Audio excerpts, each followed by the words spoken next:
President Buhari arrives Glasgow for United Nations Climate Change Conference.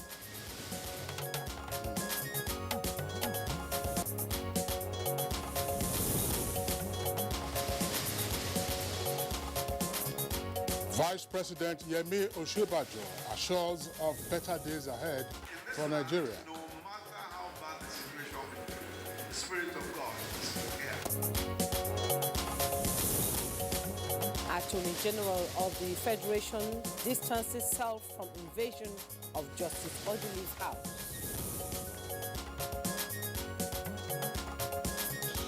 On Good Morning Nigeria today, we shall discuss issues in Nigeria's monetary policy.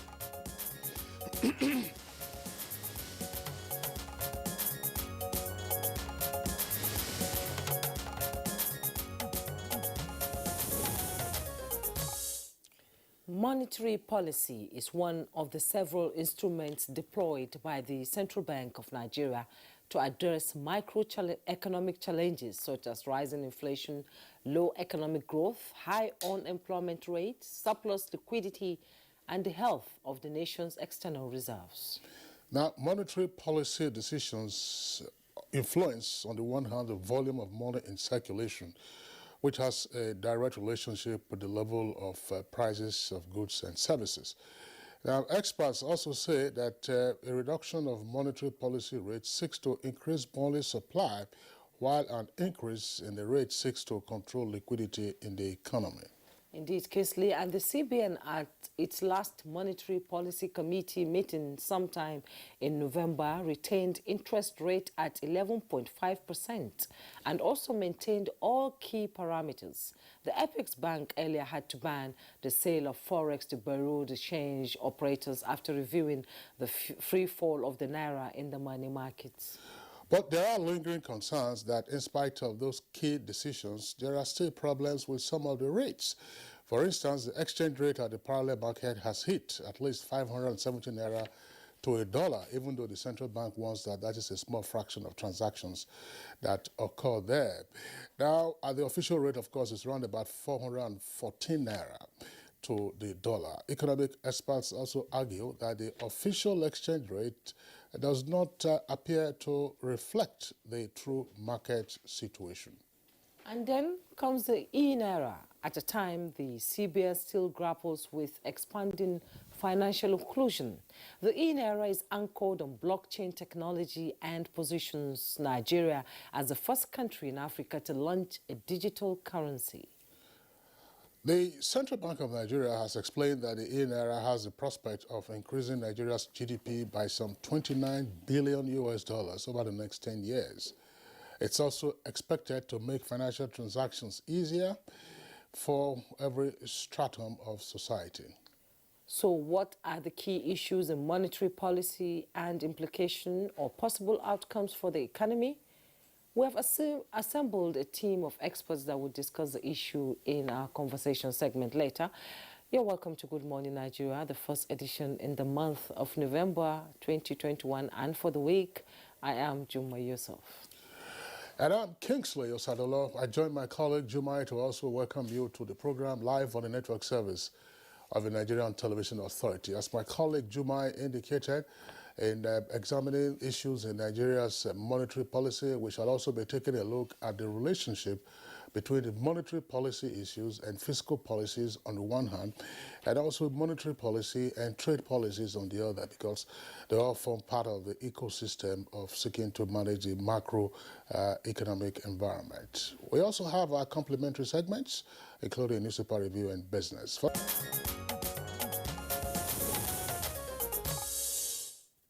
You are watching Good Morning Nigeria on the network service of the NTA. Business News is next with Comfort Ahmadu.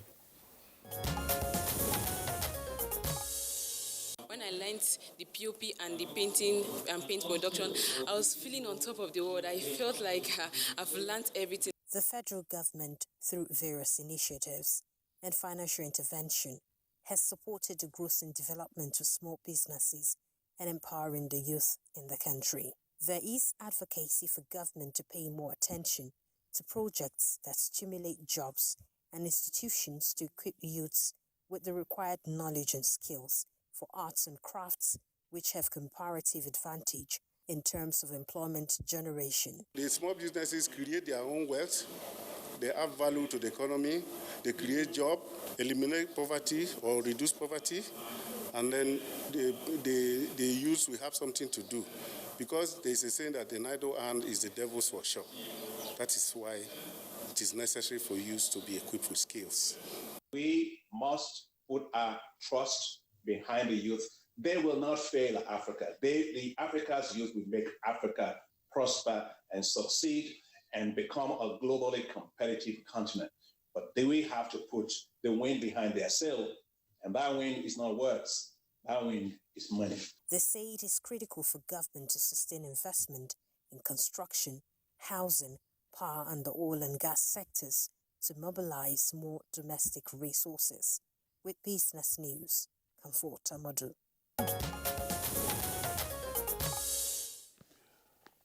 Thank you very much, Comfort, for the business package on Good Morning Nigeria. Next is Newspaper Review.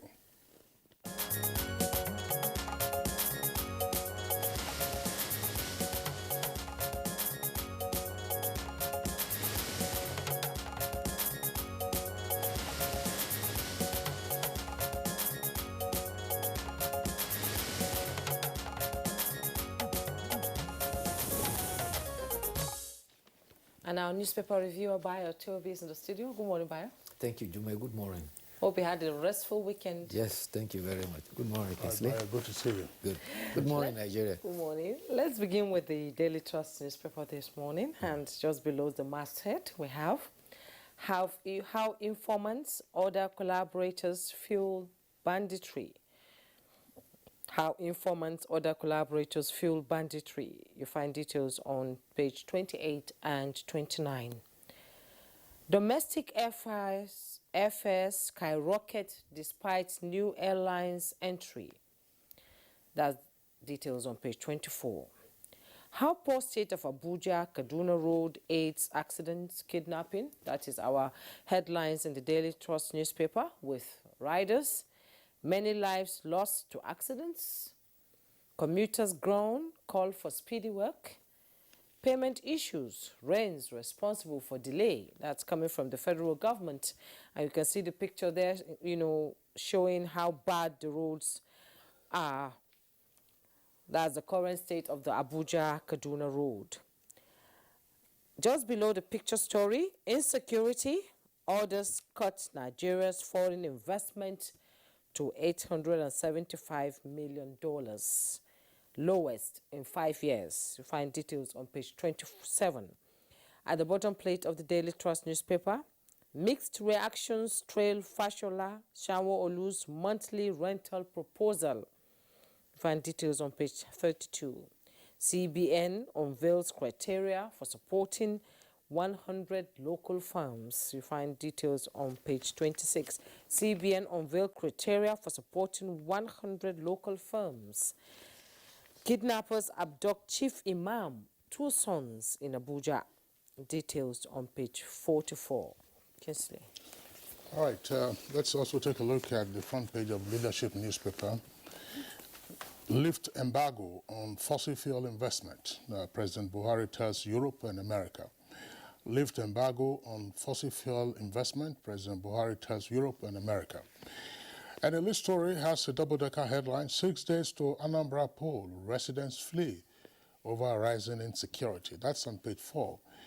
In greater detail with the following riders. Sporadic gunfire frightens residents, 2 killed in court clash.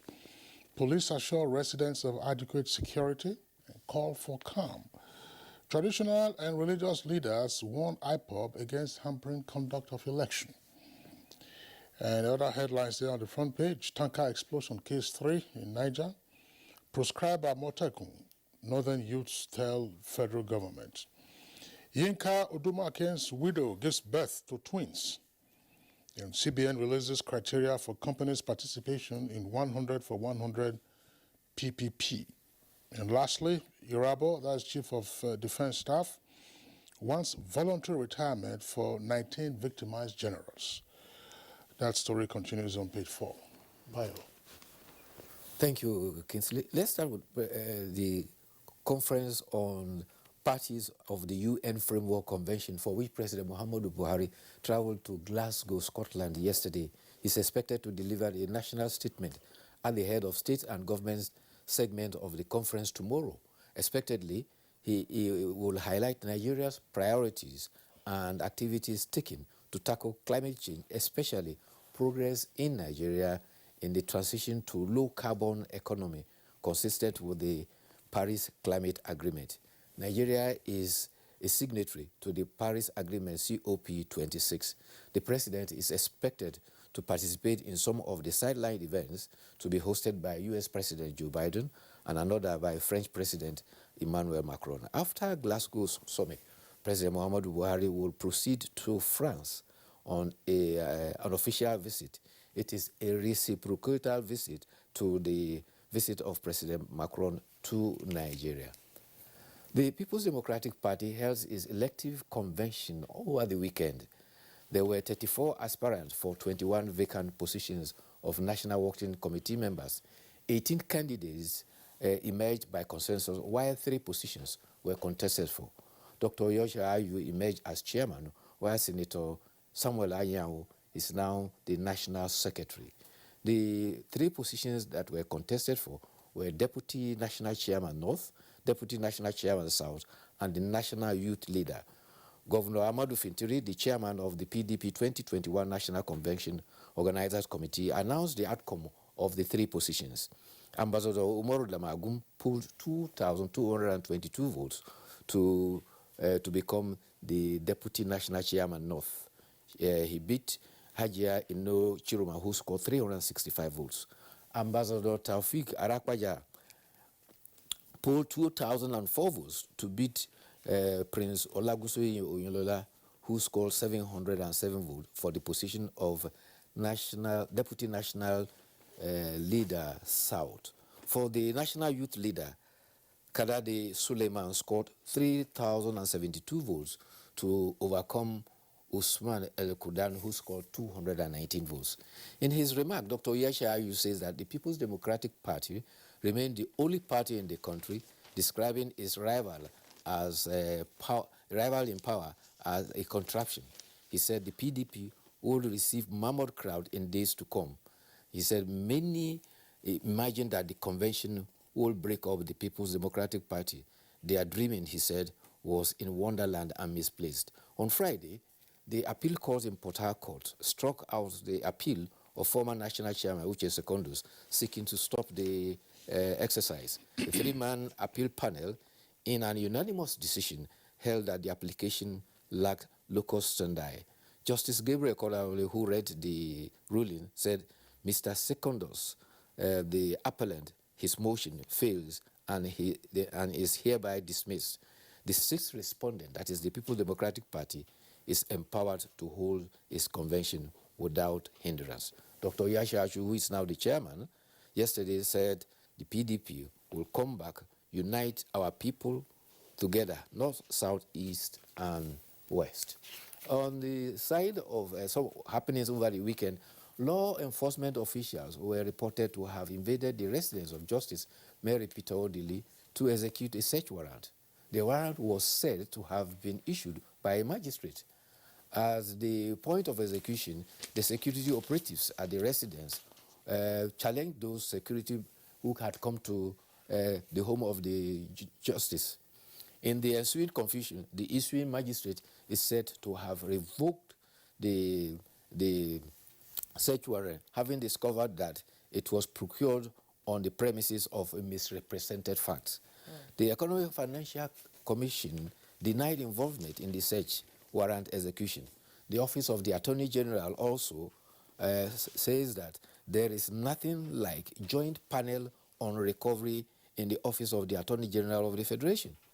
He says that the statement from the Office of the Attorney General says that the Assets Recovery and Management Unit that exists in the Office of the Attorney General does not carry out sting operations.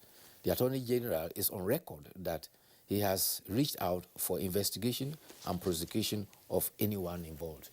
The Nigerian Bar Association President Olumide Akpata says such affront undermine the rule of law in a democracy.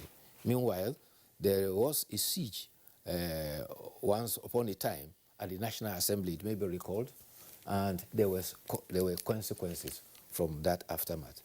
Cross River State has a budget, and he has presented his annual project, and it's not strange. But what is strange about it is title of the budget. When Cross River first had its first budget, it titled it the Budget of Deep Vision. That was in 2016. In 2017, the budget was titled Infinite Transposition. In 2018, the budget was Kinetic Crystallization. 2019, it had Kabbalistic Desanctification. In 2020, it was a budget of Olympotic Meritamasis. 2021, what was the budget title? Budget of Blush and Bliss. The budget 2022 has now been presented by Governor Ayade, and the proposed budget is for an estimate of 276 billion, 106 billion for recurrent expenditure, 170 for capital projects. What did he call the budget this time? Budget of conjugated agglutination. If you are That's a mouthful. if you are wondering about the bombastic titles of the governor is a professor of microbiology. Let's quickly go to Al Jazeera before you continue. From the Al Jazeera Nigeria, we have presidency, IU's emergence spurs South agitation. And we have Buhari host Tinubu receives briefing from Naval Chief. That was before he left for Glasgow, Scotland for the COP26 conference. And reps flay siege on Odili's residence, urges probe. You find details on page 10. Over 4,000 PDP ABGA members defect to APC in the FCT. Details on page 29. Politics and policy. Governor Anambra Gaba, no voting in 86 polling units, says INEC. Details on page 31. Niger Commissioner denies $181 million foreign loan. Details on page 8. It is not all tension in Anambra. Governor Willie Obiano has commissioned Anambra Cargo and Passenger International Airport, Umeri. The airport was commenced 15 months ago, and it has undergone test landing for 3 aircrafts, and since then, 8 other aircrafts has landed at the airport. The Governor Obiano says that 4 hills had to be flattened to accommodate the building of the airport, but that is described as one of the best in Africa. He says the airport was built in 13 months without borrowing. 4 airlines have already agreed to commence flight operations to Anambra International Airport, Umeri. That's nice. All right, pretty interesting. The number of developments. Sometimes I wonder whether Honorable Patrick Obahiagmo is consulting for the Cross River State Governor in terms of christening his budget. Which of course provides some source of good laughter. But whether the budget actually impacts the people of Cross River and the economy of Cross River is an open question. I don't have the facts, but sometimes this bombastic entertainment has its value only for a limited period of time. The other one, that's the siege to the residence of the Justice of the Supreme Court, Mrs. Mary Odili, is another embarrassment, and of course the MDA is already taking that up, and senior lawyers are all up in arms. What happened? What went wrong? What was the purpose? I'm sure that the facts will emerge going forward on that particular incident. There is a story there about rent, whether it should be on a monthly basis or on an annual basis. This story has been with us for several decades. Rent never used to be on an annual basis. No. Rent, just monthly. Come on, rent never used to be. It used to be monthly. Now, as part of the elite malaise in Nigeria, that you want to harvest and recoup all your investments in one fell swoop. In one fell swoop, so that the money comes and you say, oh yeah, it's sizable enough for me to do something. In which other economies do you find rent being paid annually? In fact, by the time it's getting into annual, you can have yearly tenancy. There's no question about that in law. You have monthly tenancy. Some people will be talking about leases. And a lease technically isn't the same thing as a tenancy, because the tenure is not exactly the same, and then the incidences are also not the same. A lease is for a period. Yeah, what is wrong with collecting your rent at the end of the month? What is wrong with it? And you know, there's no Nigeria. It is worse when you are a fresh tenant. You are required to pay for 2 years, including agent fee. Oh no, that is normal. Agents and legal fees, those are normal, 5% each. Yeah, because an agent, that's how they also make. They have to find out. They have to find a property for you, and so on and so forth. But once you get that, you know, it's part of the challenges that we have imposed on ourselves. The elite, I would say rather, have imposed on the economy.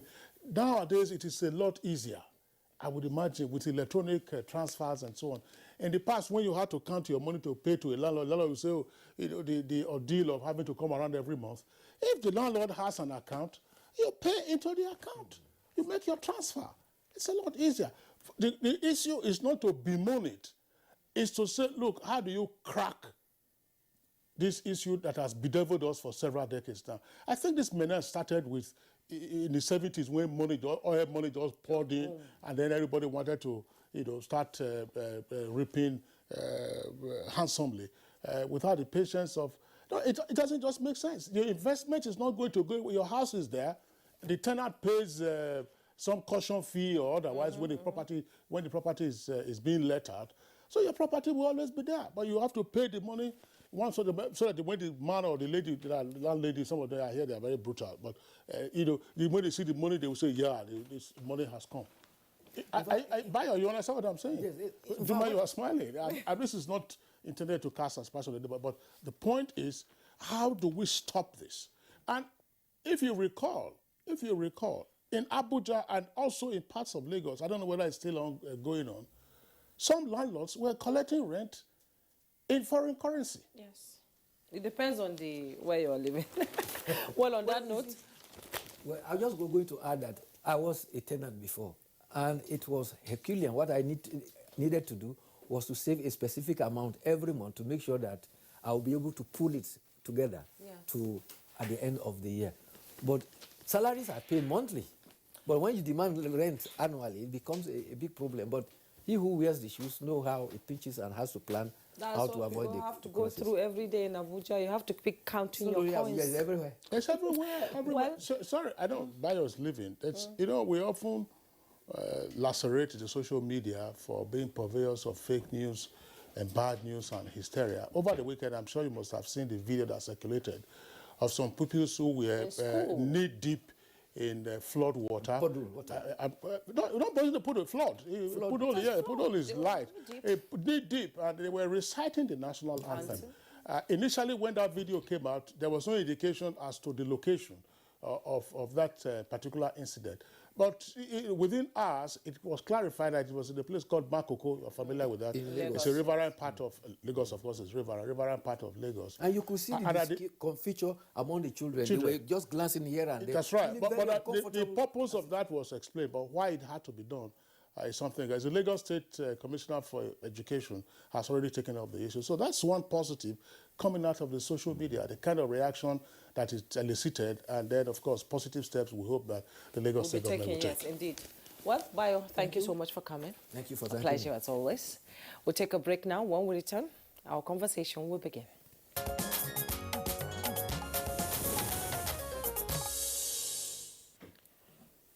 You're welcome back. And to begin our conversation, which is on issues in monetary policy, here's correspondent Oyeyemi Ajayi with a background report.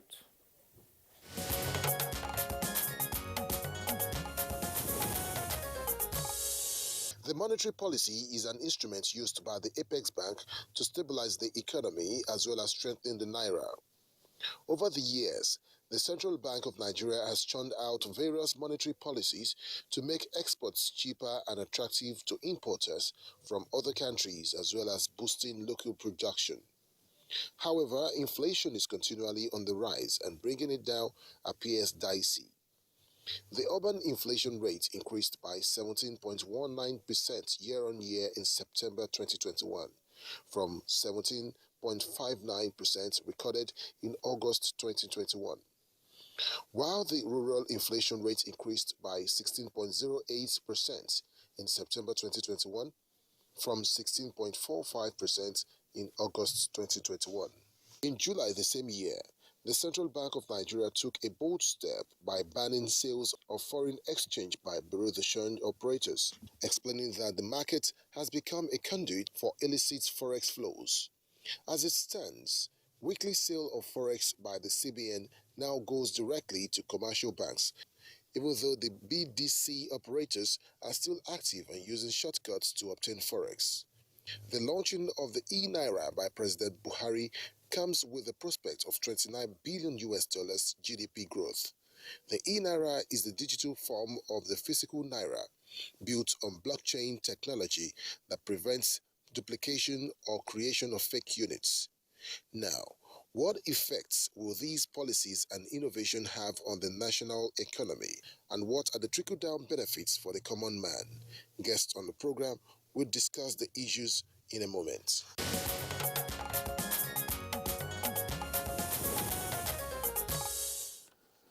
Thank you very much, Oyeyemi Ajayi, for that background. With us in the studios to discuss those issues and more, let's welcome Dr. Hassan Mahmoud. He's the Director, Monetary Policy Department at the Central Bank of Nigeria. Dr. Mahmoud, delighted to have you again on Good Morning Nigeria. Good morning, Nigeria. Thank you. Also here with us in the studios is our regular guest on economic analysis. That's Professor Ken Ife. He's an economic policy analyst. Prof, thank you for having me. Good morning, Nigerians. And joining us from our Ibadan Network Center is Professor Aderi Bibe Olomola, Professor of Economics at the Nigerian Institute of Social and Economic Research, NISA, Ibadan, Oyo State. You're welcome to Good Morning Nigeria. Thank you. It's a pleasure to be here.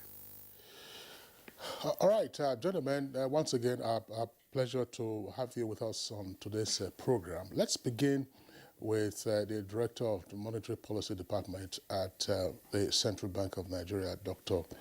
Mahmoud. Dr. Mahmoud, lead us into the operating philosophy around the CBN's monetary policy. We know that, we've been through two recessions since 2016, and monetary policy issues around a recessionary economy will obviously be different. We've been out of those recessions. The other one, that's the last one, being more speedily. But we keep hearing that, oh, yes, growth is positive, but that it is fragile, and some would say weak. So what governs Nigeria's monetary policy as being handled by the central bank? Thank you very much, Kingsley. The central bank has a mandate. The monetary policy is a channel or the policy area, the mechanism to which you achieve those mandates. Principal in that mandate is monetary and price stability. Stability is a relative term because you just mentioned there are episodes within the Nigerian economy. There are when you have the stable time, and there's when there are the stormy weathers.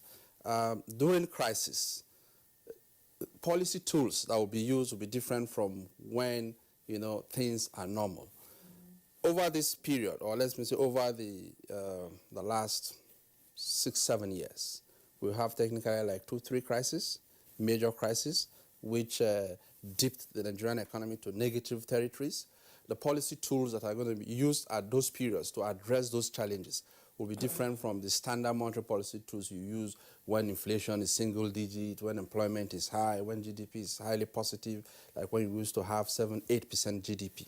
So within that context, I want to say monetary policy is more of now looking at meeting these mandates, but having growth very inclusive, participatory growth. You see growth in the economy that is skewed because of the structural, superstructure of the Nigerian economy. You see the super rich getting excessively richer and the poor getting poorer faster. If GDP drops by 0.5%, you see millions of people getting below the poverty line because the income level at that disposable income at the lower end is extremely low and fragile. What we're saying now is make growth inclusive. Let wealth creation be tied to employment generation. Let it be tied to people that are in the low cadre having jobs, so that you can boost your domestic aggregate demand to drive the supply side of the economy. So you see a situation where, and people have said it in the media, that yes, they said GDP is growing, but we're getting poorer. They said inflation numbers are coming down, but if you go to the market, prices are going up. So you see those dilemmas faced in terms of how people understand monetary policy. And that's why I said it is important that we look at it from the perspective of what episode of the economy are we in at a particular time. In periods of normalcy or fairly normalcy, it's been said, generally now that crisis is more or less constant. Your ability to, be resilient within those crises is the policy, philosophy that is supposed to drive that. Now, but that crises are surprises now is no more. Prices are constant. However, because the business cycle is what you look at, then you have to have resilience measure, what we call shock absorber stabilization tools to be able to address those shocks. So within those crisis period is what I would say monetary policy is looking at, ensuring macroeconomic stability. We said price and monetary stability conducive for a sustainable growth. Sustainable growth is also a very big thing that you need to also dimension the policy, perspective of looking at those issues. Okay, indeed. Thank you for your opening comments. Let me join Professor Ken Ife. Recession is the world over. The impact of recession has been felt, and including the shock of COVID-19, and Nigeria is not left out. We've been talking about monetary policy. How impactful is it on economic growth? Okay, well, I think let me begin by saying that I agree with Dr. Mahmoud in his analysis on the situational aspect of monetary policy.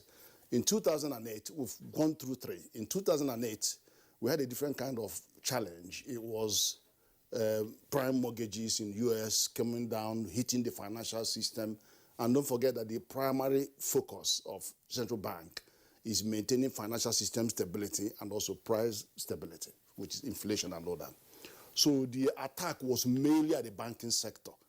So Sanusi was there then, and what we did was to create AMCON and give 6 trillion naira of public fund to use it to rescue the financial system. It worked, but we paid the price because we've only recovered about less than 1.5 trillion of that money. But that is the kind of fiscal measure didn't need to come in, but that was the kind of challenge we faced in 2008. Then in 2016, we had a different one, which was oil price evaporated away and production volumes crashed. We saw 60% of our revenue disappear. And then we needed to attack it both by fiscal and monetary. But for some strange reason, central bank was left alone to deal with the matter. And so central bank tried to allow liberalization of the market, the price forex, and then it devalued. It didn't do anything. It went to macroeconomic prudential measures. It tried those problems. Then he actually went to capital account control, and then we started getting hit by JP Morgan and Barclays. They started delisting us. So we had to jump to demand management, foreign currency demand management. And that was where he brought 43 items under control. He didn't ban any of them. Being accused of ban, he didn't ban. He says, I'm sorry, I haven't got the foreign exchange to give you to import frivolous items that we can produce in this country. So that was how he dealt with that, and that suppressed demand on one side, but they still went to the black market and kept getting their money and importing their things. Now, this kind of recession we had the last year was stagflation, which was where we were having a contraction on output, and at the same time, inflation was rising. It's stagflation. It's not the usual kind of inflation. Now, they needed to, and then it was happening at the behest of COVID. COVID was an existential problem. If you don't do anything, people are dying. So you can't, do nothing is not an option. Then we also have another existential problem, which is security.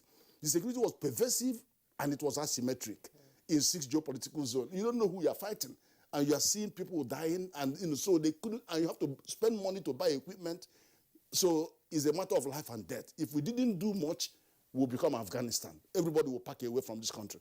So all of those, and then you see poverty was, as he described, we were at the edge because the whole brunt is borne by the base of our economic pyramid, who suffer. Just a drop in 0.5% growth rate will hit them more than it hits the rich. So there was a handshake, quantitative response, fiscal monetary and monetary policy response, and then you saw money come out to deal with the problem because we wanted to grow the economy. And also to grow consumption. It's not just growing the output, but also to grow the consumption so that whatever we are producing is being bought. The capacity. So with that, we jumped out of recession in 1 quarter. Not many countries have still come out of that. So on balance, there are very shifting exigencies, and the structural factors holding down monetary policy effectiveness and many of the things we would want to see, we are not addressing those structural factors. All we are just trying to do is to beat up monetary policy as if it could solve all the problems. It has its own limitations. It does have. Professor Kenife, thank you. We will return to you. You talk about those structural imbalances in greater detail. Let's go over to our Ibadan Network Center, where we earlier introduced Professor Aderibigbe Olomola of NISA. Professor Olomola, give us your own perspective on the theoretical framework that governs the CBN's monetary policy approach in terms of providing financial and price stability, and yet they look at the numbers, whether they are salutary or otherwise. Thank you very much, moderator. The monetary policy is a very vital component of policies to manage the economy for stability. And the CBN over the years since 1958 and all that have good grasp of what instruments to use to manage the economy. And in managing the economy through these policies in terms of open market operations, you want to look at the monetary policy rate now, you want to look at the management of liquidity in the economy. The CBN has been up to task in these areas over the years. But what is really menacing and perturbing, very concerning, is that the results we should be seeing, because when we are talking about price stability, we are looking at for example, inflation, we are looking at inflation, we are looking at exchange rate stability, and we are looking at economic growth. Because of the monetary policy instruments are targeted to keep track of inflation, employment, and economic growth. But if you look at what we have been seeing, you see what is happening with inflation. Inflation has been untamable, exchange rate has been unmanageable over the years. And that is why we begin to look at structural factors that could account for this. We would like to see the kind of frustrations people are bringing to the path of monetary policy. And we need to identify this so that we can actually address it. We want to have price stability, for example, in terms of having a single-digit inflation, or even having two-digit growth rate in the country. But over the last 30 years, for example, we haven't really stayed on the path of single-digit inflation. Neither have we even actually reached a double-digit growth in GDP over the years. And this has also dampened even our targeting of growth, our ambition in terms of growth. When we have 2% growth, 2.75% growth, and so on, it has dampened our ambition. I mean, we know what has happened in the last 2 years. Our colleagues have addressed that, the pandemic. Even before the pandemic, we were not doing well about growth. We cannot have this kind of population, close to 200 million, and we are targeting 2.5% growth and so on. It's already a big problem, theoretically, when you have 200 million people to take care of in terms of their consumption, in terms of really expanding the economy, in terms of employment. And you can see the proportion of the population, of the labor force, for example, that is not employed now. So we have a big problem on our hand. We need to address, in fact, this is where I'm concerned, we know all the problems. We know all the problems. I think we should be addressing the solution now. What is it that is making the exchange rate unmanageable? CBN will come with regulatory controls to manage the exchange rate, but the bubble will burst. Let us look at the factors there.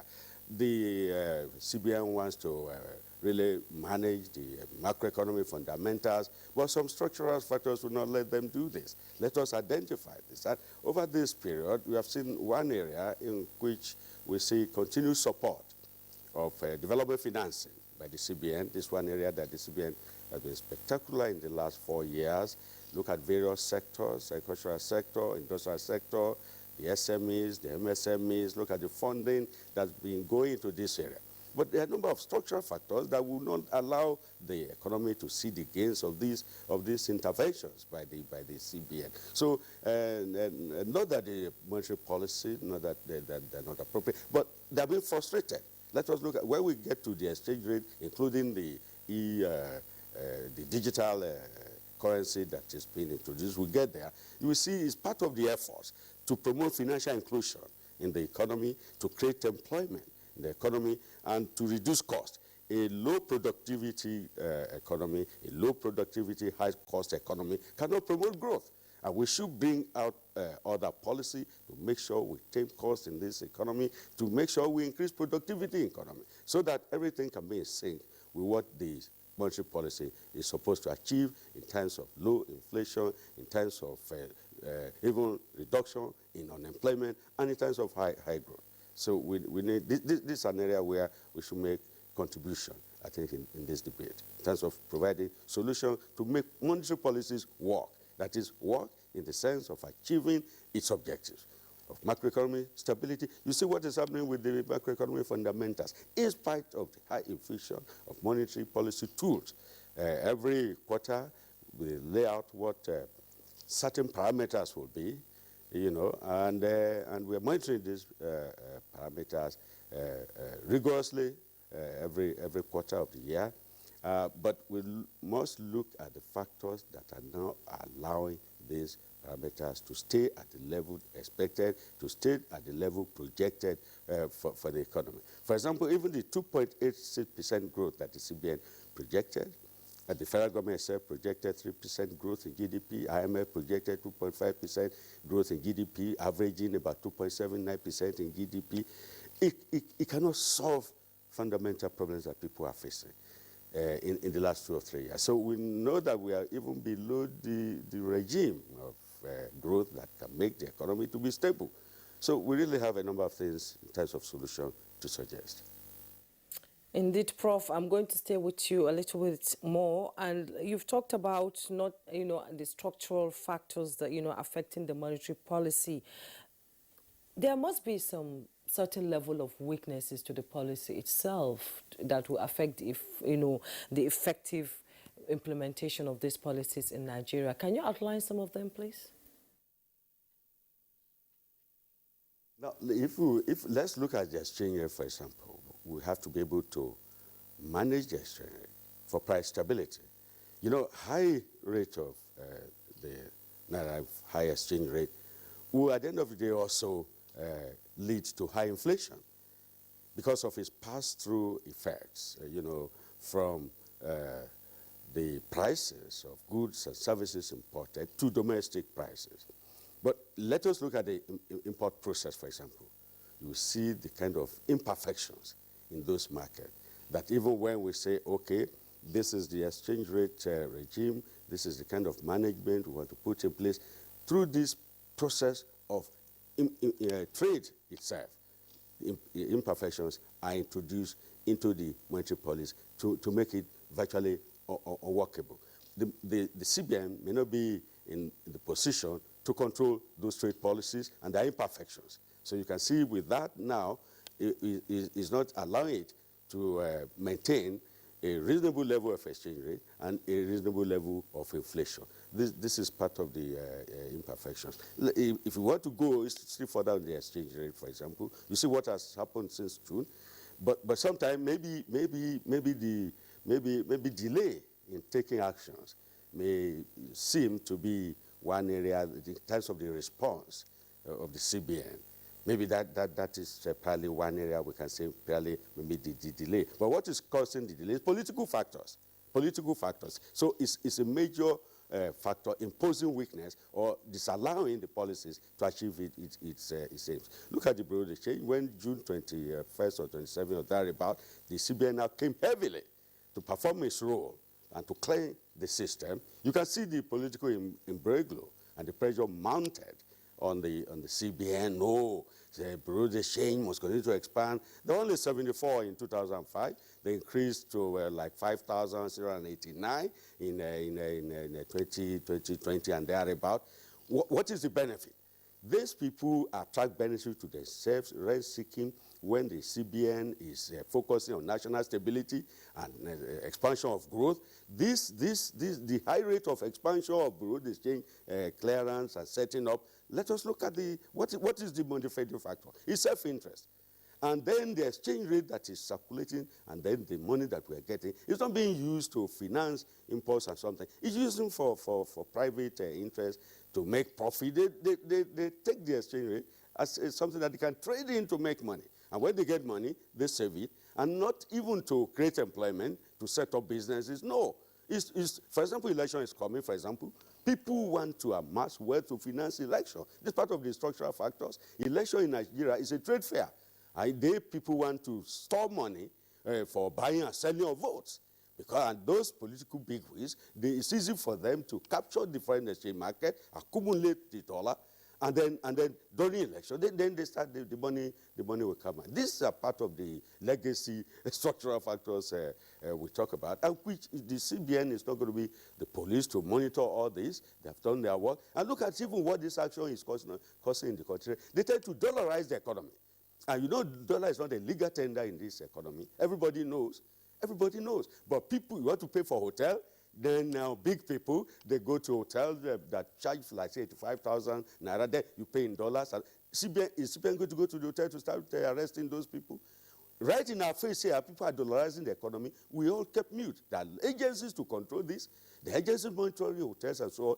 And if we have not set up institutional framework to stop this, we should do that now before they destroy this economy by those actions. These are the actions that are impinging on the effectiveness and quality of CBN of monetary policies that we are having and which we need to curtail. Let us look at even development financing. Look at how the CBN is using its own development financing component of helping growth in the economy to devise means on financing several factors. Look at value chain financing that is going on in the agricultural sector, for example.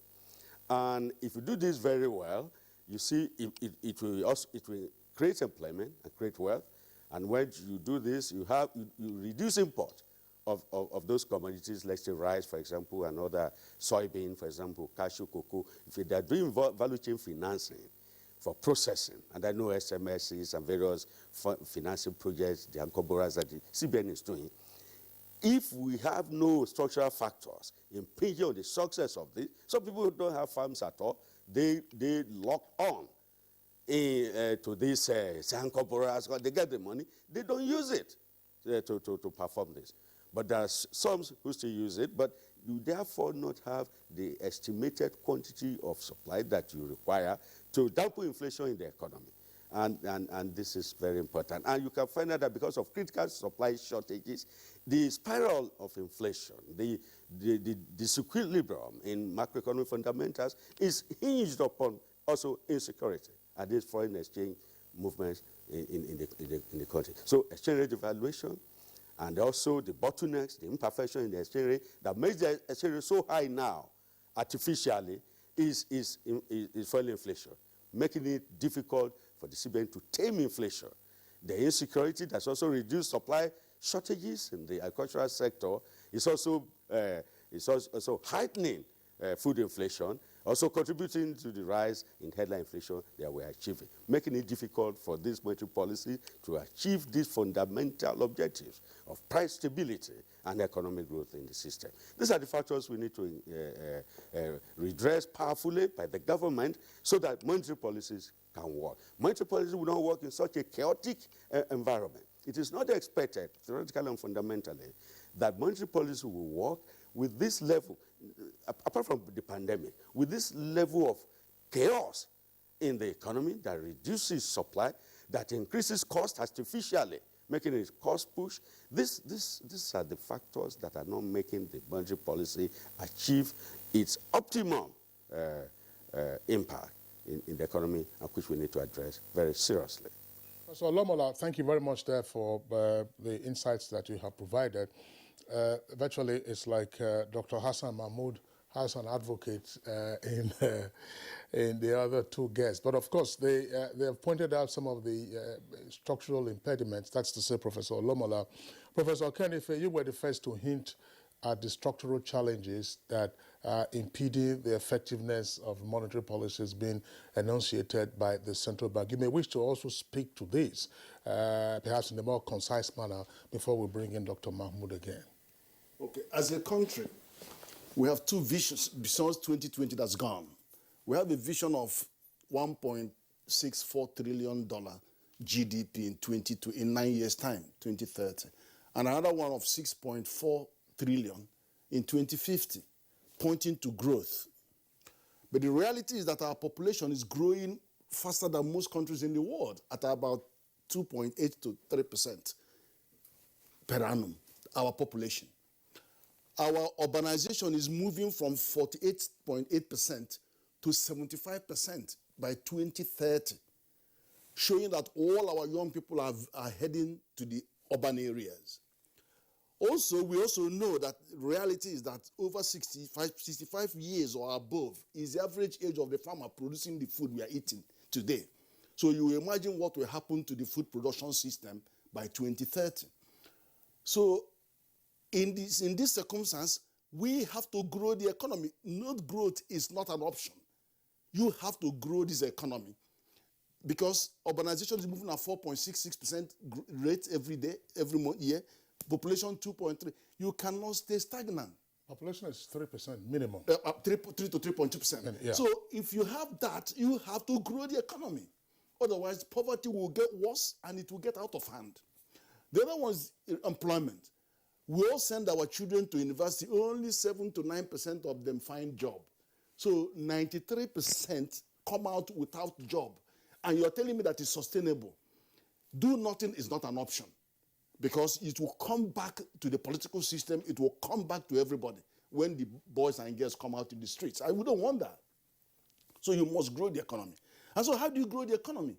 You have to focus on the people that get the least support at the base of our economic pyramid, and he has mentioned some of that. And so what you saw, a dramatic thing that you saw, because agriculture is on the witness stand. So what you saw is a pervasive supply of money into this system that we've never seen in the life of our country, where over 3.7 million farmers have accessed loan without having to bring collateral, just using their BVN and satellite coordinate of their 1 hectare or whatever. And you've seen nearly 5 million hectares extra being grown, in spite of the challenge of the insecurity across the 6 geopolitical zone. Because the insecurity has been shrinking the agroecological footprint.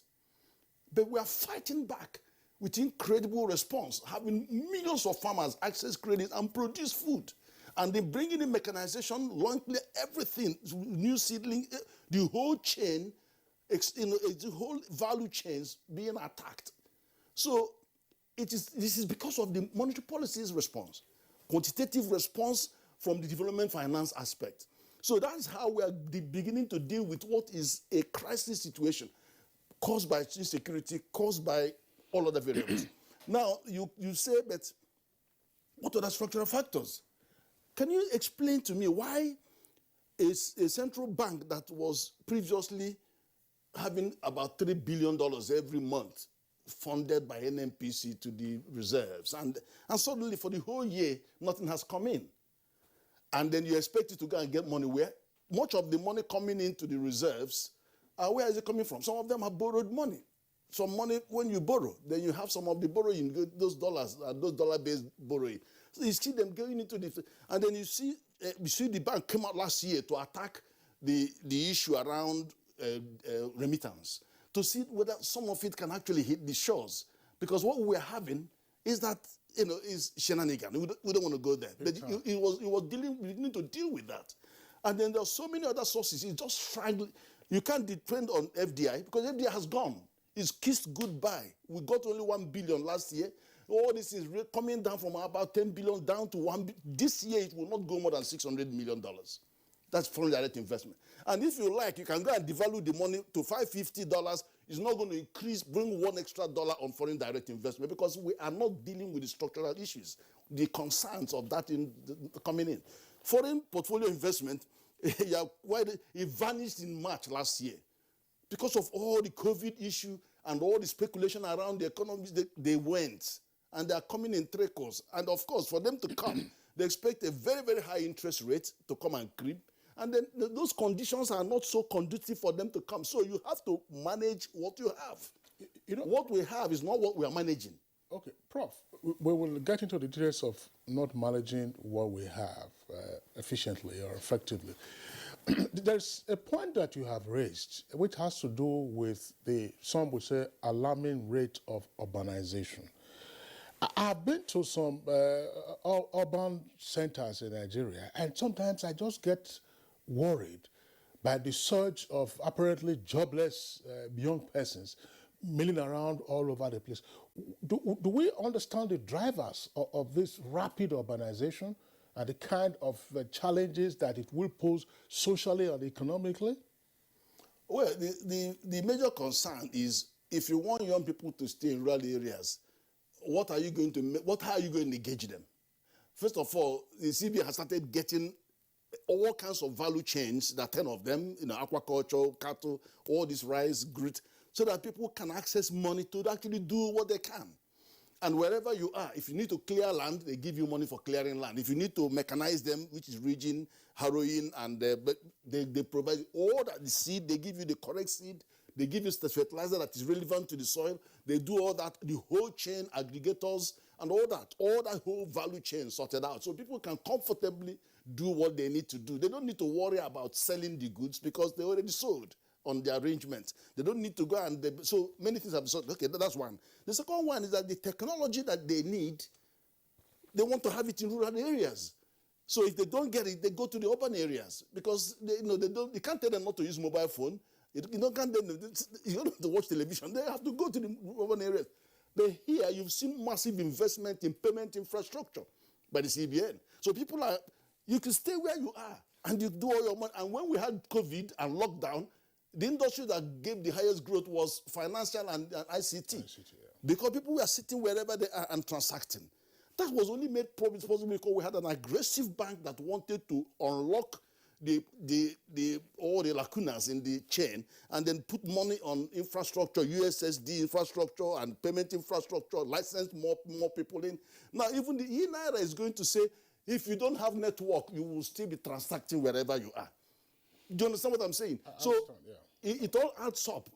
It all adds up. Well, thanks, Prof. I'm sure that Professor Lomola will have the opportunity of weighing in on this aspect. Because the drift to the urban areas, you find young people, the best they do sometimes they are either keke napep or Okada riders. That's what you find them doing in the urban areas. And the surge is really alarming. But Dr. Hassan Mahmoud, let's bring you in again. You've listened to the advocacy by the two profs indicating what the structural challenges are and how this affects ultimately the knock-on benefits of the CBN's policies. But how does the average person, and this will include the average manufacturer, the average businessman, and of course, Jumai and I, with the exclusion of yourself and Prof and the other Prof, how would we explain that, look, the value of the money that we have in our hands is diminishing? Headline inflation has been going down the past 5 months, and yet the purchasing power it's impossible. It is not just food inflation. All kinds of items are costly. They are difficult to access. And we keep hearing, for those, of course, who access the forex market, oh, this is the exchange rate today. There is a sense of alarm, even though it is, again, often said that a small percentage of transactions that occur at the parallel market rate. But it is just the effect on the pocket and therefore the confidence of the consumer. How does he understand what the CBN is doing and the claims that, you know, things probably are working from your end? Thank you very much, and let me thank the two professors for the very good advocacy they've done in terms of how they've explained the situation of the economy and the dilemma within the purview of the central bank. Prices. There are three kinds of prices. The prices of goods and services, which feeds to inflation, directly. Interest rate is also a price. Exchange rate is also a price. So when we talk of central bank ensuring monetary and price stability, we're looking at these three buckets. The prices of goods and services in the real sector, the interest rate is in the financial sector, and exchange rates in the external sector. So within the bucket of the economy, you have four key sectors. We have the real sector, agricultural, manufacturing, industrial. You have the monetary sector, where central bank comes in and look at money, short-term money rate, money market rates. Long-term money market rates are in the capital side of the market. And then you have the financial sector, where we look at the banks and look at the financial soundness indicators and how banks can support the economy through credit. And then the external sector, which looks at the import and export.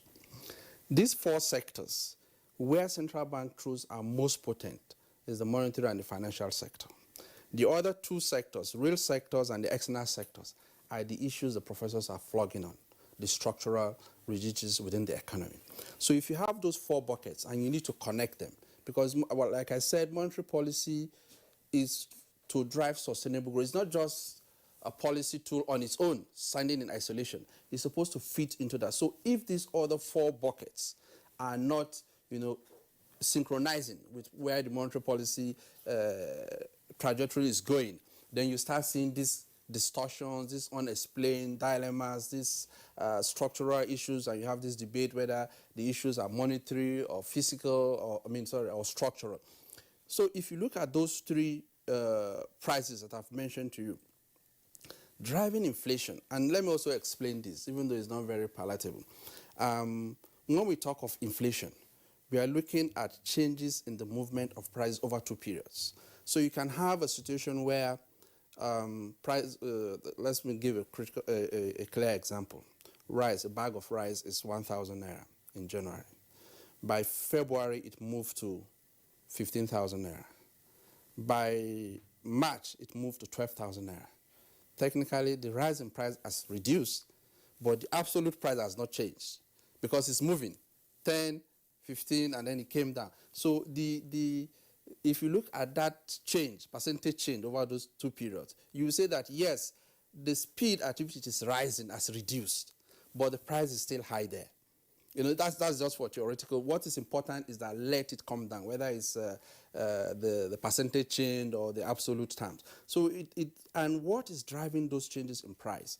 One, and the professors have also flogged on this a lot, is the structural issues. Inflation numbers, the central bank monetary policy framework, or the monetary policy framework we adopt, is what we call monetary targeting. We're looking at the quantity of money in the economy to be driving the prices. So the philosophy behind that is that the volume of money in the economy determines the price of goods and services. The professors know this more than me.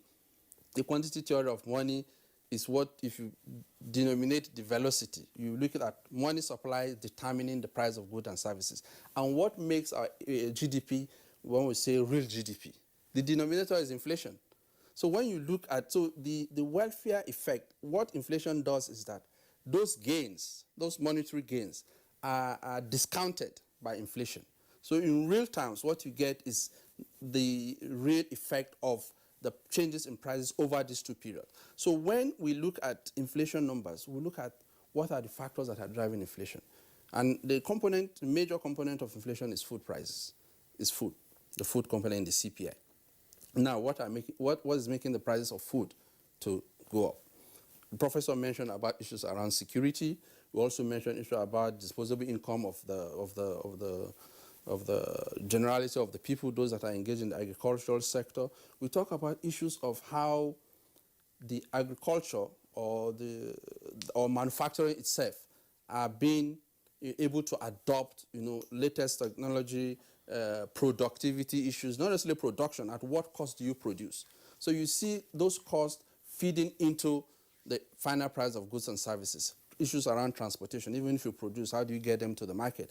Even if you produce, how do you store them for the period when people will buy them? Even if you produce, how do you package them to be attractive to the, so many issues that are around us, which more or less they are structural issues. How do you address those issues? And that's why central bank policy is nice. Okay, since we have these supply side or structural issues, how can we, deal with those risk sector problems in terms of intervention, boosting agriculture, boosting manufacturing output growth, retail, services? How do we support? Because you can't just sit down that, oh, my own is just to bring down prices. When the factors that are bringing out, that are driving those prices are outside of your purview. But there's a space there, of central bank monetary policy to use developmental, channels to drive this output growth. Because if you don't get that output growth in the market, and this is also extending to the external sector, which I'll also talk about. If you don't have that growth in output substantially to drive, prices down, and also, Professor also mentioned it, and Professor over there also mentioned, it's two sides. As you are producing at lower cost, you should also be able to have the demand to pick up those so that inventories will go up from the sellers or the producers, and they will continue producing. That's the sustainability of it. So if you don't have those two sides of it, monetary policy are more to the demand side management. The supply side management are issues that are long-term, outside the purview of the central bank. But central bank will not sit down that these are not, things that we shouldn't deal with. How can we as an economy, synergize on our policy tools and strategies to drive this growth? And that's why issues that were mentioned around interventions in the real sector and the monetary side, and then the external side I was talking about. We all talk about exchange rate, what was the value of the exchange rate. The same factors that caused devaluation in 1986 during the structural adjustment program in exchange rate are the same factors that are also driving exchange rate behavior as at today. Fundamentally, you see, if you don't produce for export, we don't print dollars. If you don't produce for export, you don't get the dollars. If you rely only on oil as your main export, oil is exogenous in terms of the determination of prices of oil. And if you look at the Nigerian economy, I talked about the 3 or 4 episodes of crisis. They are all exogenous. They are all external shocks. So if you're going to play in that global scene, you have to be very competitive in that global scene. Otherwise, all the shocks will drop on your head, and then they will march on you, and those economies will be growing. If you see the trajectory we are going, when we started, or I'm talking of in the 70s now, we were producing for manufacturing sectors abroad, what we call primary production as inputs or raw materials. Yes, that was the word they were using. Raw materials to serve those economies. And those economies were growing and developing. After those economies saturated, when they call them matured economies, they are almost at full employment. The production capacity has been exhausted. So they go into services. We are consumers of those services again. So we are moving away. So we are the ones supplying those inputs to drive that production of that economy. Why can't we flip that side of it? So that we are the economies of the world are getting from us, and then we were growing. I think we are more intelligent to see that coming, that what we produce more is to be value addition. I hope the AFTAC opportunity we have now will create that window where Nigeria, being a very large economy with a lot of potentials, with a lot of complexity in terms of the things we can produce, can tap on that market and be able to, dominate. I don't want to use the dominate, be more competitive in other West Africa, East Africa, and Southern African countries, so that the things we produce are being consumed there. It's not what you consume that determines your this. It's what we're able to produce that other consume. So it is Yeah, but there was a talk about import substitution years past as one of the ways of diminishing our import dependence and therefore also not rapidly eroding our external reserves. Yeah. It never worked. Yeah, the import substitution strategy was just around why we should not be too dependent in terms of how we rely on foreign inflows for us to be able to manage our economy. So the demand, and like I said, demand side management is the key issue here. The demand for FX, because of our import dependence, was so humongous. Like I mentioned, in the 1986, when we had that the structural adjustment program, between 86 and 87, our external reserve of 10 billion dropped to 1 billion. Yeah, we've seen in the last 5-6 years how external reserve 60, now we rover to 20 something. We're getting back to 40, and like Professor said, largely lined by loans, IMF loan, SDRs. It's not that there were inflows that were coming from agriculture, coming from manufacturing, because even if you export to Ghana here, you still get foreign inflows. Because none of our currencies are convertible, so those transactions are done in dollars. So you get those, you don't have to export to United States or even within, and you see what China is doing. It's not even facing the advanced, it's being the largest exporter to the advanced economy. It's facing developing economies and even giving facilities for them to produce so that they can use their machineries because they've already exhausted their space for that. So they want to bring in manufacturing, they want to bring in roads, they want to bring in airports. So they help you, give you the loans to take those. Those are strategies that we also be looking at. The import substitution strategies collapse because we are still substantially import dependent. And we keep talking about exchange rate is not good. What do you need the exchange rate for? I see, Kingsley, I think apart from your wristwatch, everything you're wearing there must be local. So if you have... Thank you very much. Even the wristwatch. So it's just Kingsley. I don't know if it's with the exception of the wristwatch. The wristwatch. Everything is local. Kingsley you're seeing here. So you think I don't know whether this is from Dubai. Juma is imported fully. Yes, I don't know whether this is from Dubai or not. But if we don't, have that flair for importation, what do we need the FX for? And Professor also mentioned, you see, if you look at substantially the clamor for exchange rate issues is around the inflow of FPIs, foreign portfolio investment, and they call it portfolio. Portfolio is small. When anything happens here, you take it, you go out. We don't need those kind of funds at this time. There are periods where we need that to deepen our capital market, deepen our money market, but now we need FDIs.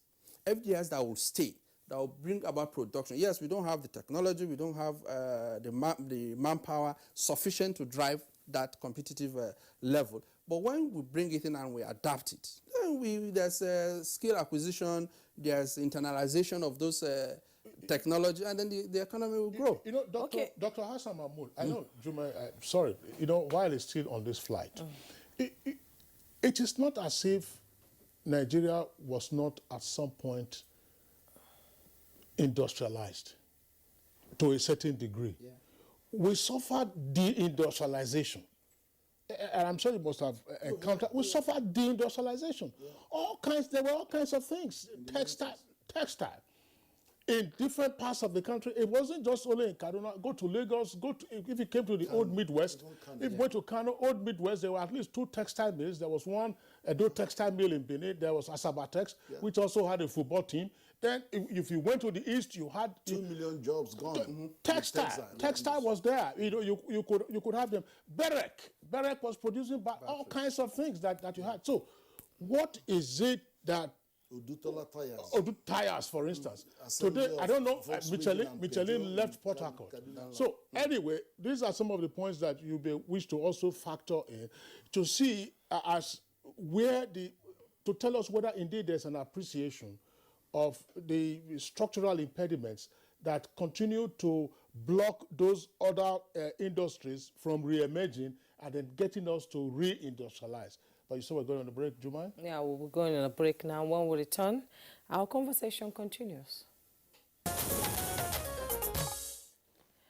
You're welcome back. Let's join Professor Olumola in our Ibadan Network Center. You know, you've been listening to our guest in the studio, and despite the increasing emphasis on manipulation of the monetary policy, Professor Ken is saying that, you know, growth is not an option at all.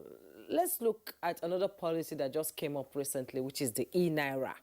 You know, Nigeria is projecting a GDP of $29 billion over the next 10 years. In your view, how visible is this project? Thank you very much. The e-Naira is a new policy, digital currency. This is what I talked about earlier on, about the innovations coming out of the Monetary Policy Authority. They think through, they project into the future. If we want to expand growth, we need to make the growth to be inclusive. And with our population, one aspect of inclusion is financial inclusion. And the digital currency is, I think, a good policy in that direction in terms of having financial inclusion. First of all, there are 4 areas in which we can look at the effectiveness of this policy. And also, at this particular time, we have a chaotic situation. And the aspect that I mentioned earlier on, people coming into the policy arena, hijacking the gains of the policy and so on. Now, this is another area, and it's really very, very timely. You have this policy. It's a legal tender. The e-Naira is a legal tender. Now, and in terms of access, if you look at the access, the users, I mean, it has a wide scope. You have MDAs, financial institutions, you have merchants, you have ordinary citizens, that we have access to this. And it's a legal tender. And guidelines have been provided to guide every component of this users. The financial institutions, have immediately started to create apps and platforms to establish this. And it's also an additional policy to the payment system, cashless policy and expansion of the payment system across the country to be widespread, and also to reduce leakages in the system. And like Professor Ken mentioned the other time, you don't need to traverse various geographical scope in terms of distance to transact financial business these days. So you, as an ordinary citizen, you open up, you can open an account through apps with your banks. You can transact business. You can move, you can transfer money from your Naira account, from your physical Naira account to this digital account. You can make payments and so on. And the ease of business we're talking about, even ease of doing business generally in the economy. This is also one aspect, because when you do business, you have to pay for goods and services. And this makes payment easy because of the access. So this is going to be very, very important in terms of also transfer, both from external to the domestic economy. You use these apps. And this is why I will seize this opportunity to also to talk about the supply of foreign exchange, because the director from the CBN, Dr. Hassan, mentioned the supply side that we need to manage properly if we want to boost the supply. Remittances, for example, the remittances. I hope the CBN, they won't listen anyway, because some members of National Assembly and some other areas say, oh, let us stop. I think it's lack of understanding. Let us, you have some dollars sitting in some people's account. They don't know what supply of supply side means of having a dollar supply in the country. So the one we have, they say government should put their legs on it. It's unimaginable. It's unimaginable. But I at least congratulate the CBN that is not listening, because that's one way of supply of foreign exchange in the country. And if you want to reduce the gap, you can increase the supply through remittances and also through exports. So you don't block one channel, because you say, oh, we don't have enough foreign exchange. Okay, the one we have, let's use it immediately. So when you use it today, what do you have tomorrow in the medium term? What do you have the following year in the long term? So I think we need to congratulate CBN from using its expertise, not to listen to people who are supposed to be making laws for good governance. In fact, I think it's the governance system that has even disorganized the whole, what we're having in terms of bottlenecks and effectiveness of this exchange. It's the governance system. Since 1999, we have these democracies. All the industry, we talk about this industrialization. I think that have gone is people managing these policies. You make this policy, the implementation of these policies is a problem. The policy mindset is a little bit sound, but the political mindset to implement is polluted, and so they tend to disorganize. This digital system will bring more people in the economy into the financial space, and then the speed of transaction, and then the cost of transaction. Even with the cashless policy that we have now, if you look at the cost of transaction, the financial institutions, what they demand from people as cost is prohibitive. And sometimes when the CBN say, oh, fine have been imposed on some banks for, I do not see how this one filters to the customer. It has not filtered. I do not know the recipients of these fines. I don't know how the customers are compensated or their apprehensions are switched in any way. I do not know. I think this will also address that. This e-Naira will address the abuse of most of the guidelines the financial institutions have been engaging in. This, even the cashless policies with the physical Naira and so on, supposed to reduce transaction cost. But it has escalated transaction costs, including transaction costs of remittance. So this e-Naira will reduce transaction costs of remittances, of doing business in the countries when the platforms and the apps are established by the financial institutions. But we need a lot of enlightenment of people. It is, this is a legal tender. It's a legal tender. And the CBN is coming out with guidelines. But these guidelines, too, it has to be thoroughly monitored. We should learn from how we have been monitoring the guidelines for the payment system we have. The monitoring, adherence to the monitor has been weak. Why is it that costs continue to escalate, cost of transaction of the payment system, despite the fact that it's cashless, even higher than what it was before, to the extent that people will not be willing to bring out money for it. And if this money doesn't circulate, even our prediction of what money supply means and something to drive inflation is not going to be thorough. Even our reliance of market forces, like we say, we rely on market forces. Even with this digital currency that is coming in, the market forces we are relying on, they're not carefully studied. And we say, oh, let the forces of demand and supply determine the exchange. It's a dangerous thing when you do not properly characterize the market. We do not properly characterize the market. What do you demand foreign exchange for? You demand foreign exchange for, let's say, you say medical tourism, or you want to set up business, but you get it, you get the money, you use it for consumption. We do not see elsewhere. Or you use it, you save it for election trade fair. So is it the kind of market demand? The imperfections in these market forces must be studied and carefully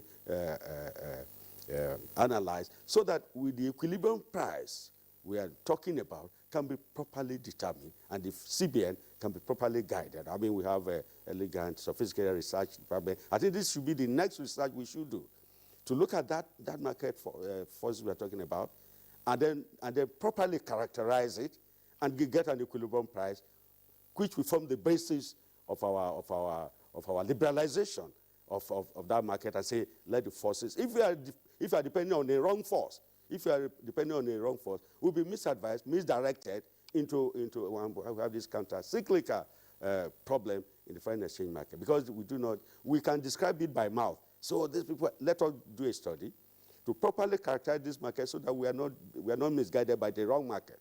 The forces are terrible. The kind of demand we are seeing is not, we should not, what is the end use of this demand? Let's characterize it and say, this is the equilibrium price we should start with, and to start monitoring that the problem will not get down to the chaos in this market we're talking about. In other climes, where it is not continuously, we say we have a reserve is growing, reserve. Even the communication of what is happening with our reserve by the mass media. Oh, reserve is growing now, it's 35, it's 38 billion. And so in that case, we do not even know the component of that reserve, even when borrowing has been approved and we are drawing down. Oh, we say it's reserve is growing, reserve is growing. And then we therefore see we have Naira, and then we have to be using that to fund the market, the foreign exchange market. I don't think it should be done that way. We need to do research and properly characterize the forces of demand and supply. It's not the Bureau de Change created forces. It's not the fraudulently created forces. It's not black market forces. When we are talking about forces, it's forces of perfect communication and information. In the black market that is driving the exchange rate now, there's no such... we will have to interject at this point and then come back to the studios. There are quite a number of issues that are on the boilerplate right now. Well, one aspect, I want to link this, but I want Professor Ikenife to begin, and then we'll come to Dr. Hassan Mahmoud. Payment systems, of which e-Naira is the latest innovation for us. E-transactions, we've had that. Indeed, we discussed this topic about a fortnight or so ago. So, but your payment systems must be related to goods and services. And for goods in particular, you have to produce. When you produce, that's part of the industrialization or re-industrialization that we are talking about. How do we win our industrialists from the trade mentality that they have developed so that they find it easier to say, look, go to the Far East, bring in finished goods, sell, make your profit, and go? One argument from them is that you will not go to any bank and you will get money to finance your industrialization. And that the challenge of the Bank of Industry is not being resolved. The challenge of Bank for Development is also not being resolved. And that the banks are just financing short-term trade, which relates to what the CBN, of course, is doing. And that's to say that the central bank is virtually now almost like a retail banker. So how do we reindustrialize in this context of saying the mentality of person? In the past, when we were industrializing, we still had some impediments, but people were proceeding whatever they were doing. Yeah, first of all, bear in mind that about 80% of our industrial capacity in the country are involved in imported raw materials or imported spare parts, and that's not the best position to be, where that you are facing that kind of pressure. And then when you have what you have in the market, some kind of, and people are, you pour in the money because that's CBN's priority, to make sure that they are getting enough forex to be able to service the production and then help us to bring prices down and be more competitive. It's part of their, but they cannot deal with the issue that some money are collected and then they're diverted into something else. They can't deal with that. They will just hope that the central commercial banks will make sure that the purpose for which these monies are meant are delivered. That's one. Then secondly, on price stability, on price determination, or what they call the optimal level of price. 97%, 93% of our forex is happening within liberalized sector, which is our national forex exchange. It's only 7% that is in the black market. So even if you look at what is the real equilibrium value, it's going to be far away from that 550 that is there. Because you can imagine if 97%, 93% is here on 4110, 4115, and then you have 7% at 550. The equilibrium price is going to be far away from that. It will be still nearer to the bulk. So, but the professor says, let's scrutinize.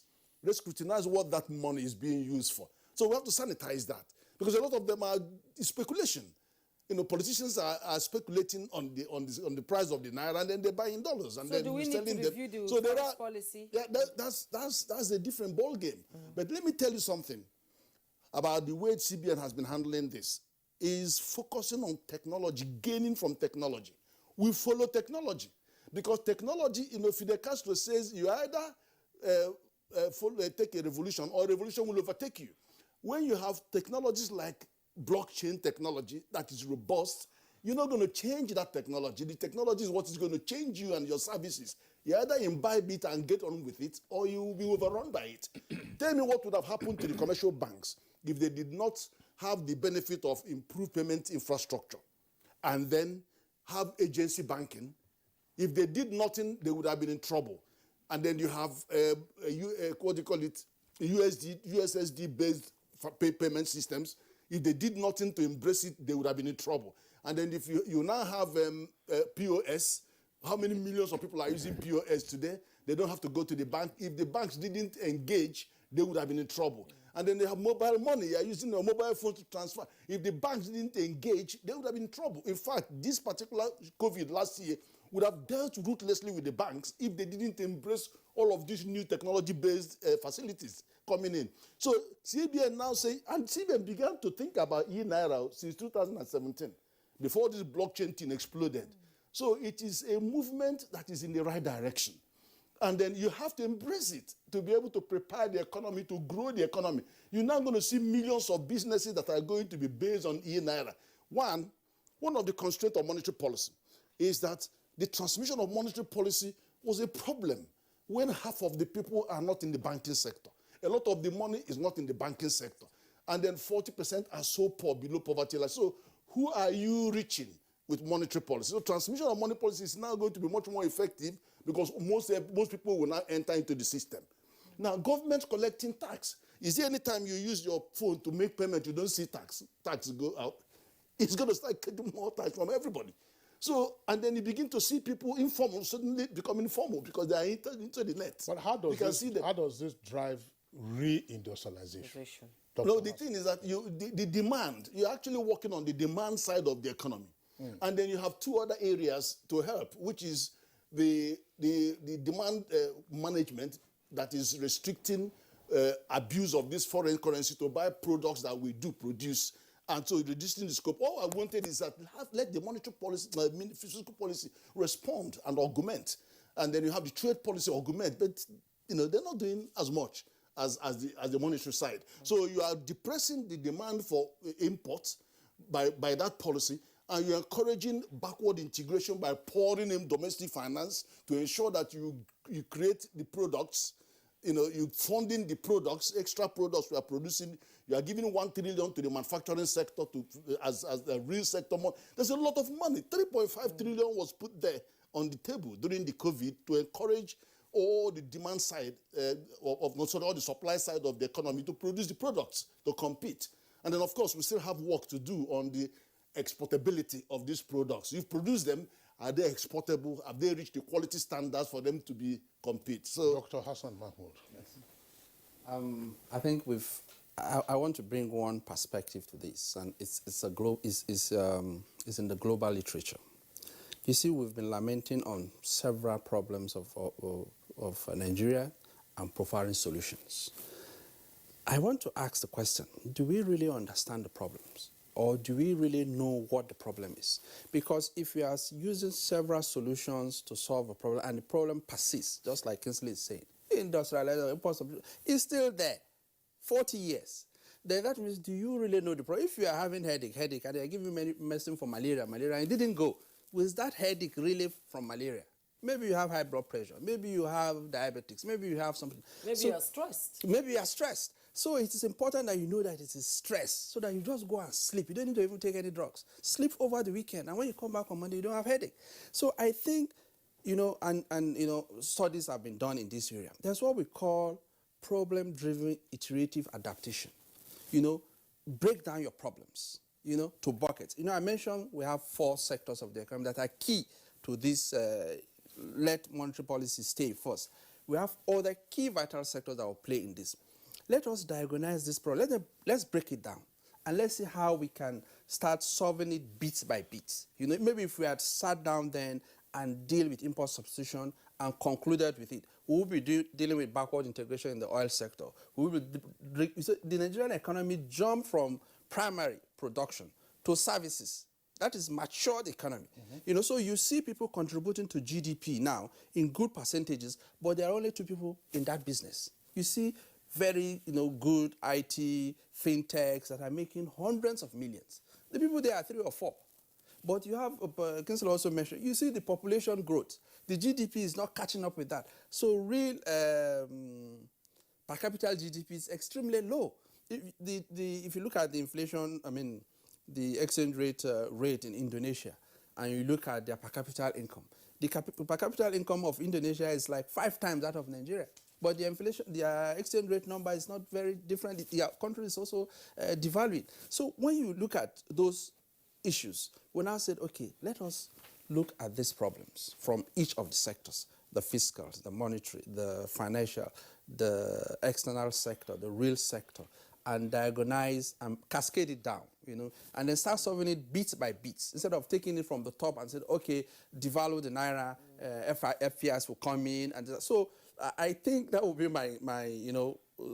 my suggestion, that let us look at it from a problem-driven perspective, understanding not a solution-driven perspective, because we all have solutions. This is the solution, but it's not bringing the results that we want. So let's look at the problems again and see that we really understand the problem and we are engaging the right people.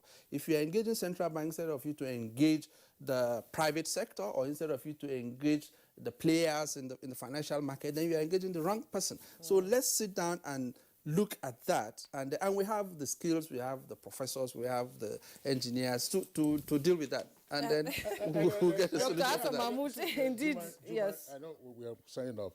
You see, when they always say that challenges present themselves as opportunities. When we say we are an import-dependent economy for raw materials, some experts have also said that our agricultural produce can also be converted into these raw materials. That like starch, industrial starch that we import. Some starch, some products you can derive from yam that the pharmaceutical industry is importing. When do we get? We are importing tires. Carbon black is is a byproduct of the oil and gas industry. Rubber trees all over the place, but who is tapping? Nobody. Jume. Well, that's for another day, Kingsley. Well, thank you so much, Dr. Hassan Mahmoud. He's the Director of Monetary Policy Department at the Central Bank of Nigeria. We'd also like to thank our regular guest here, Professor Ken Ife, Economic Policy Analyst. And from our Ibadan Network Center, Professor Aderi Bigbe Olomola, Professor of Economics at the Nigerian Institute of Social and Economic Research, NIRSA, Ibadan, Oyo State. Thank you, gentlemen, for joining us on the program. Sports Update is next. Paul Onache ended his goal drought after getting among the goals in Genk's 6-2 win at Zulte Waregem in the Belgian Jupiler on Sunday. Prior to Sunday's game, Onache had failed to score in his last 6 games in all competitions for Genk. Also, he last scored in the league on September 26th when he netted a hat-trick in a 3-home win against Sirang. The 27-year-old got Genk's third goal on 47th minute, which took his tally in the Belgian top flight to 10 goals in 12 games. While Rafael Oyedika opened his goals account in the Danish Superliga this season as he scored 2 goals and had an assist in Michelin's 3-1 win against Rangers on Sunday. Oyedika now has 3 goals in all competitions for Midland in the current campaign, while former MFM striker Stephen Ode got Rangers' only goal, which took his tally to 5 in 7 league games this season. He has so far scored 11 goals in 13 appearances in all competitions. And in tennis, Alexander Zverev continued his dominant form since the summer, beating Francis Tiafoe 7-5, 6-4 in the Vienna Open final. Germany's Zverev, 24, edged the 23-year-old American qualifier in 2 tight sets to claim his 5th tour-level title this season. The pair traded breaks before Olympic champion Zverev broke at the end of the first set to lead. He pressured Tiafoe throughout the second set, breaking to love to win. Played in a wonderful spirit in front of a fantastic crowd. Title number 5 for Zverev, 7-5, 6-4. All right, let's go over now to the foreign scene. Sudanese protesters have barricaded roads in the capital, Khartoum, as part of week-long demonstrations against a military coup. Medics say 3 people were killed on Saturday when security forces fired shots and tear gas to disperse protesters in the nearby city of Omdurman, though Interior Ministry denied that live rounds had been fired. The army seized power on Monday, detaining Prime Minister Abdallah Hamdok and other civilian leaders. The UN Sudan envoy Volker Perthes has met with Hamdok at his residence, saying that the Prime Minister is well but remained under house arrest. Likewise, dozens of Sudanese took to the streets of Paris in France in protest against the coup back home, after violent protests claimed lives and injured around 100 people. They have rejected the military rule and are now calling for a civilian-led government. Now elsewhere, 2 people have died and hundreds evacuated after an underground pipeline in Durban, South Africa caught fire, forcing hundreds of local residents to flee their homes. It is alleged the 3 people were involved in a botched fuel theft attempt, leading to a fire outbreak that engulfed business buildings and an informal settlement. Firefighters, paramedics, police and Metro Police responded to the scene and were able to put out the fire as several people suffered smoke inhalation. The petroleum company involved, known as the Transnet Pipelines National Operations Center, immediately shut down the pipeline and activated the emergency response plan. All right, that's it for us on Good Morning Nigeria for today, Monday. Program returns tomorrow, same time, 7 in the morning. Join us then. I'm Kingsley Osadolo. And I am Juma Yusuf. Do have a great day. But before we go, don't forget to join NTA in the fight against rape and rapists.